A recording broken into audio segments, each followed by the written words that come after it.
bienvenido. La hora industrial. Tenemos la entrevista al presidente de la Comisión de Producción y Cooperativa del Congreso de la República.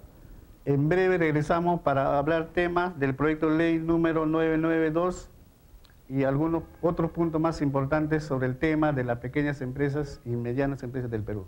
Regresamos.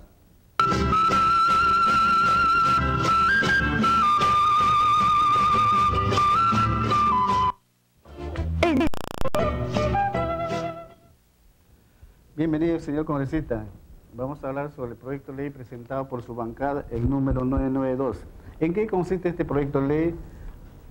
Tanto que la pequeña empresa del sector manufacturero y la industria nacional espera, porque todos nosotros tenemos un déficit sobre infraestructura que existe al nivel nacional. Más aún ahora que todos los industriales estamos preocupados porque no hay una voluntad política por parte del gobierno. Los ministros han venido a prometer en Lima Norte la construcción de parques industriales, pero en la práctica no hay nada. ¿En qué consiste este proyecto de ley, señor congresista? Justamente lo que tú dices, ¿no? Es una de las motivaciones, digamos, de la frustración que tiene el sector industrial, es que no existen políticas de este sector que los conlleve, pues, a enfrentar el reto de la globalización. Estamos firmando tratados de libre comercio, pero infraestructura industrial no existe, porque es mentira decir que vamos a apoyarte en las exportaciones de tu producto cuando no tenemos la infraestructura que cumpla los requisitos internacionales para el mercado te acepte. Acuérdense que los tratados de libre comercio es ganar acceso al mercado, ida y vuelta. Entregas tu mercado y también te entregan tu mercado, más no clientes. Los clientes se ganan con los productos, la competitividad, productividad, innovación, calidad de tus productos y competir. Ahí está el concepto de competir, cómo ganar clientes, cómo eliminar competencia. Entonces, si nosotros vemos que no existe esa infraestructura y estamos ahora, justamente el presidente está en Corea, viendo un país que es ejemplar, que hemos dicho y he escuchado que deberemos imitar la estrategia de desarrollo de Corea, y yo hago la pregunta a nuestras autoridades, y al Congreso y a la comunidad industrial: ¿cuántos parques industriales tiene Corea? ¿Tienen idea? Pues yo se lo voy a decir, tiene 500 parques industriales y forman clúster no entre empresas, sino clúster entre parques industriales. Entonces, esa es una estrategia de inclusión a los mercados de altos niveles de competencia. En cambio, acá, mire, tenemos 17 leyes que declaren de interés la construcción de parques industriales y ninguno funciona. Tenemos parques industriales que ya no son competitivas, no tienen las condiciones ecológicas, protección del agua, el uso de energía, etcétera, etcétera. Entonces, en conclusión, no existe parques industriales en el país que puedan enfrentar este reto, que el Estado peruano nos ha metido al reto, pero sin darnos las herramientas ni la infraestructura que debemos. Ya. Su Comisión de Producción de las Pequeñas Empresas, ¿tienen conocimiento sobre el tema? Porque pareciera que los congresistas no están tomando atención sobre este tipo de proyectos. Sabemos de que en la Argentina, cuando entró el presidente Kirchner, aún tenían 80 parques industriales, de lo cual el que sobresale es la iniciativa privada en todas las partes del mundo. Entonces, hoy día con la señora Kirchner, tienen 250 parques industriales, pero en el proceso de formación de parques industriales, hay 50 parques industriales que están en proceso de formación, pero iniciativa privada. En otras palabras, según en el 2020 van a tener más de 550 parques industriales tecnológicos. O sea que en el país no tenemos un solo parque industrial. Y hasta en Perú, como la Corporación COE, vienen promoviendo el proyecto Ciudad Industrial o el proyecto también de parques industriales tecnoecológicos, que lo más que interesa a todos los industriales, porque en realidad, si TLC es una norma, el tratado internacional, que nos indica de que si no nos adecuamos a ese tratado de libre comercio y que no cumplamos con requisitos de medio ambiente, no vamos a competir con productos extranjeros, ¿no? Nosotros como empresarios industriales conocemos la competitividad, cómo debemos de prepararnos para enfrentar la competencia, pero esa experiencia la tenemos nosotros, pero al Congreso le corresponde normar, sacar leyes que adecúen nuestro desarrollo nacional. En ese campo, señor congresista, ¿qué voluntad política tienen los congresistas del miembro de la comisión para ver proyectos como esta magnitud que tenemos dos instituciones, Atemperú y el Corporación COE. Claro, tú lo has dicho y yo soy testigo de eso porque antes de ser congresista era parte de este gremio que hoy día están en Corea justamente firmando un convenio. Acá ya se firmó en Lima el convenio con esta cooperación financiera promotora de créditos para desarrollar estos parques y están en la comitiva, han ido a la comitiva en Corea para firmar un autoprotocolado, un formulismo de firmar el convenio y ver alianzas que se podrían hacer.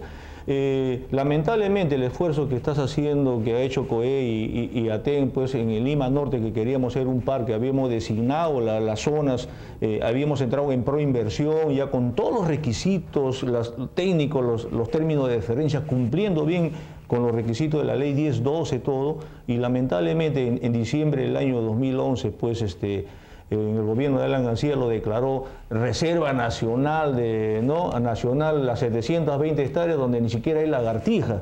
Y cuando yo les hice la crítica, ¿de dónde van a sacar agua para hacer una reserva? ¿Qué? ¿Van a hacer ustedes agua potable? Ese sería un crimen. Es un crimen usar agua potable para regar áreas verdes. Y lamentablemente, bueno, ahora entiendo que esto está en potestad pues, de la Municipalidad de Lima. Y como tú dices, las autoridades en realidad desconocen estos temas, desconocen los términos del TLC, reconocen los requisitos de lo que se necesita como infraestructura industrial. Entonces, desde el Congreso estamos trabajando una socialización, una sensibilización de la importancia. Ya hemos hablado con universidades, estamos hablando con COFIDE, y ya hemos hablado también con el Consejo Nacional de Competitividad para sensibilizar. Y la buena noticia es que el ministro de Economía, en su programa en su agenda de competitividad de 2012-2013, está como política de Estado de ejecución los temas de los clústeres y que nacen con los parques industriales de este tema. Porque yo dije, Corea tiene 500 parques industriales y se forman clústeres entre parques industriales. Entonces, nosotros estamos en pañales. Por eso yo quisiera que las autoridades, en el Congreso sí estamos trabajando. Por el lado de municipalidad, yo sé que COE estamos haciendo, en muchos gremios, sensibilizando a la Municipalidad de Lima del entendimiento. Y hemos hablado con funcionarios de la Universidad de Lima que lo han entendido, pero falta la voluntad. Yo creo que la voluntad va a salir en la perseverancia positiva que vamos a hacer desde el Congreso y los gremios. Y yo conozco tu proyecto, vienes años luchando por este tema y no encuentras eco. Y justamente esta ley es el marco legal donde ya no tenemos que preocuparnos por si nos dan el terreno, si la zonificación o no. La ley establece que los gobiernos regionales y locales designen en su desarrollo urbanístico, designen cuál va a ser la zona industrial separado de la zona urbana para que nosotros los gremios, las industrias organizados, presentemos un proyecto de plan, de un proyecto de parque tecnoecológico y solamente discutamos pues el proyecto, la viabilidad, el PAMA, etcétera, etcétera, y no estar peleando que si te doy zonificación, de que no, que esto, ese es un lío de años, ¿no? Bueno, congresista, hace poco nosotros hemos sido testigos en Angón, la invasión la más grande organizado, pero todo alentado por el Ministerio de Ambiente, funcionarios de ambiente encargados de la administración de parque ecológico. Nosotros tenemos conocimiento que la administración actual ha entregado 550 hectáreas a una asociación, un pseudo asociación con un requisito simple, mediante un convenio.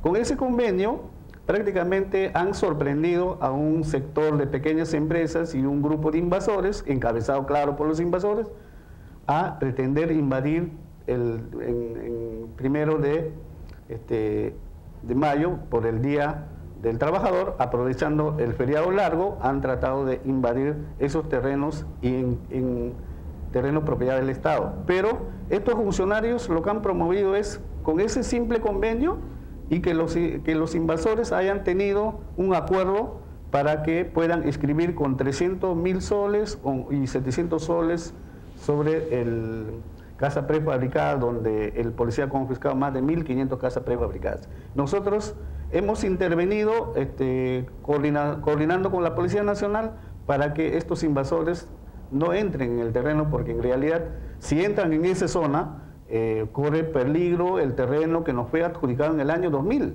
para un parque industrial. Nosotros le estamos peleando en forma legal, nosotros no estamos promoviendo ninguna invasión, porque nosotros lo deslindamos, ¿no? Siempre el tráfico existe, ¿no?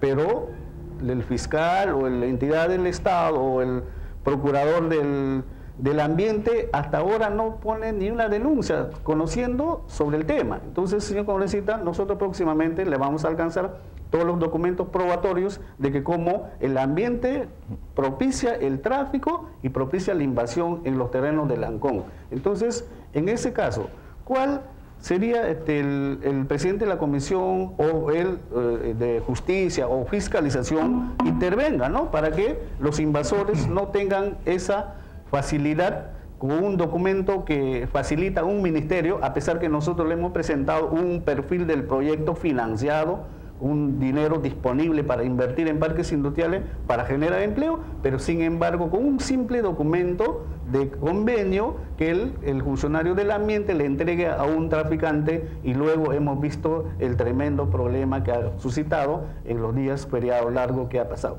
Entonces, ¿cuál es su opinión al respecto, señor congresista? Mira, en realidad lo que tú estás denunciando sería un escándalo de la autoridad, y yo te digo acá ante tus televidentes, ¿no? Escribe ese oficio, inmediatamente entro a fiscalizar este tema, y justamente nosotros estamos pidiendo una reunión con el Ministerio de Ambiente para hablar de estos temas del parque, ¿no? Porque eso es, no podemos permitir, porque acuérdese que, de mi opinión, y estoy convencido de lo que yo digo, el orden de la responsabilidad de la corrupción es la autoridad. Segundo, el corruptor. Porque la autoridad no sale a decir, estoy abierto a que corrompan conmigo, estoy abierto. No, la autoridad es el primero, se le acepta el corrupto, se le acepta, y la autoridad tiene, como valga la redundancia, la autoridad de decidir, ¿me dejo corromper o castigo al corruptor? Por eso que acá el gran responsable de la corrupción a nivel nacional en todas las esferas es la autoridad. Entonces, ahorita esto, justamente, la ley que estamos proponiendo es justamente que elimina totalmente acto de tráfico de terreno. Lo que hace es que la autoridad defina su desarrollo industrial en todas las regiones y designe estas son mis áreas, ¿no? Y de acuerdo a ley, uno presenta los proyectos como usted tiene desarrollado con que sean tecnoecológicos. ¿Por qué ecológico? Porque el tema del agua, por ejemplo, son 4 condiciones para, en el tema del agua, tratarlo ecológico, ese recurso hídrico que tenemos que conservar y peligro de extinción. Es agua, desagüe, tratamiento y reuso del agua. Los materiales tienen que ser reciclables. Ya en los parques industriales de hace décadas en el mundo, como en Corea, por ejemplo, en Europa, no se usa ladrillo ni se usa concreto, ¿no? Entonces, eso, si no tenemos esas condiciones de la infraestructura industrial, no vendemos ningún producto a Europa ni a ningún país desarrollado, ni menos podremos ser parte de la cadena exportadora. Así estamos sentenciados. Por eso que este proyecto facilita la inversión del pequeño inversor. Asociativamente, corporativamente, es fácil acceder a los créditos, así como usted ya tiene un vínculo con un banco porque ha analizado su proyecto, ve la viabilidad y lo ve como negocio financiero. De eso se trata, negocio financiero. No estamos acá tratando de sorprender a la autoridad que nos dé una instancia de posición o que nos dé una instancia de un convenio, como tú dices, y facilitando, y no un proyecto real, viable y sustentado técnicamente, ¿no? Si no, esos son los industriales, somos técnicos y presentamos documentos técnicos.